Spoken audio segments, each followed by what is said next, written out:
petit podcast aujourd'hui sur la communication bienveillante.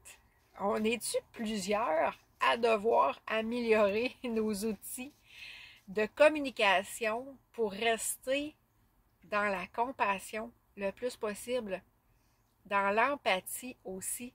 Ça améliore tellement nos relations. On est capable d'aller chercher une amitié, que ce soit en couple, que ce soit au travail, que ce soit avec la famille, des relations sincères, si on est capable de mieux parler, de mieux s'exprimer, d'arrêter de faire des reproches aux autres. Un des points bien importants qu'on a tendance à faire, c'est de penser pour les autres. Même si tu es avec quelqu'un que ça fait longtemps qu'il te connaît, va vérifier.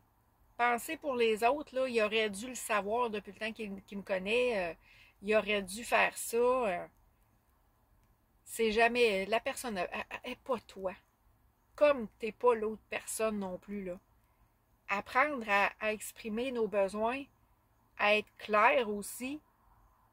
Des fois, on est juste trop flou, on est maladroit. C'est de la pratique, c'est bien certain. Puis d'aller chercher les bons outils, apprendre à aller chercher nos limites aussi. Ça peut être d'apprendre à dire non. Les gens qui te font des critiques, ne pas prendre ça personnel. Ça y appartient, cette critique-là. Tu peux te demander, elle a-tu raison? Après réflexion, si elle a raison, oui, ok, il y a peut-être un petit quelque chose à travailler. Si ça vient nous chercher, des fois, il y a peut-être quelque chose à comprendre. Mais si c'est pas le cas, là, ça devrait te couler sur le dos comme sur le dos d'un canard. Je me sens pas visée. Fait que j'ai rien à défendre.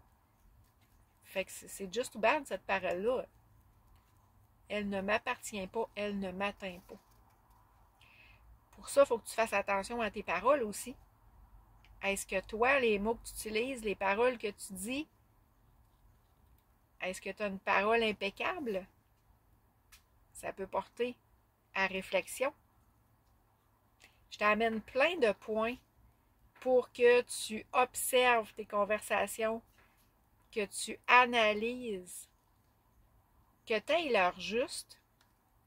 Tu sais, des fois, il faut se regarder le nombril, là. Arrêter de mettre la faute sur l'autre. On a une partie de se responsabiliser. On a un certain contrôle. On a le contrôle sur soi. Et on est capable d'avoir le contrôle sur une conversation qu'on a aussi pour faire en sorte qu'elle ne dégénère pas. Ça peut être de prendre une pause, de respirer, de réfléchir avant de répondre, de ne pas être tout de suite du tac au tac, de laisser l'émotion nous faire dire des choses, puis après ça, regretter.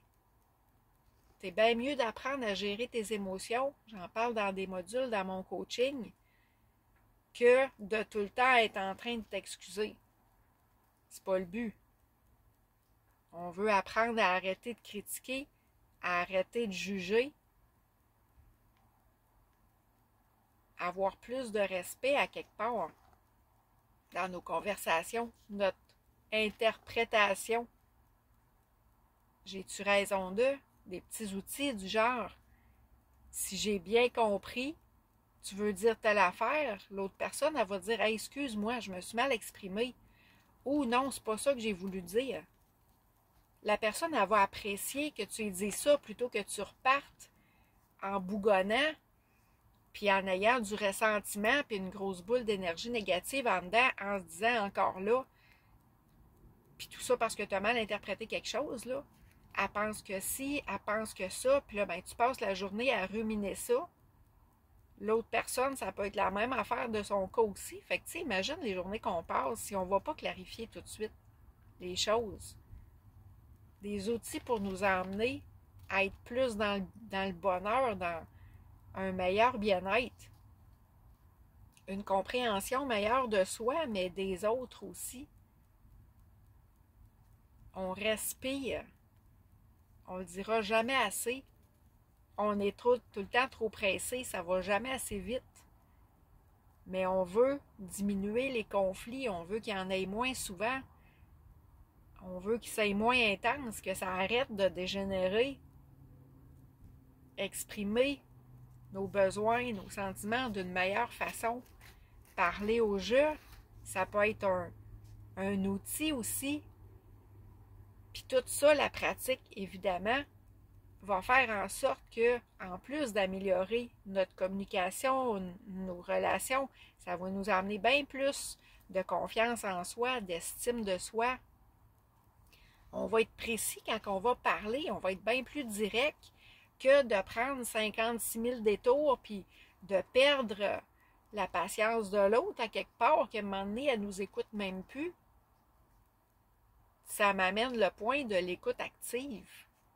On a-tu tendance à, pendant que quelqu'un d'autre nous parle, de même pas l'écouter, mais de penser à la prochaine question qu'on va y poser ou de penser à notre liste d'épicerie, s'arrêter et écouter l'autre honnêtement, sincèrement, se sent, tu sais, ce qu'on développe, on va l'attendre de l'autre aussi. Fait qu'après ça, imagine comment est-ce qu'on se sent quand on raconte quelque chose et qu'on se sent entendu.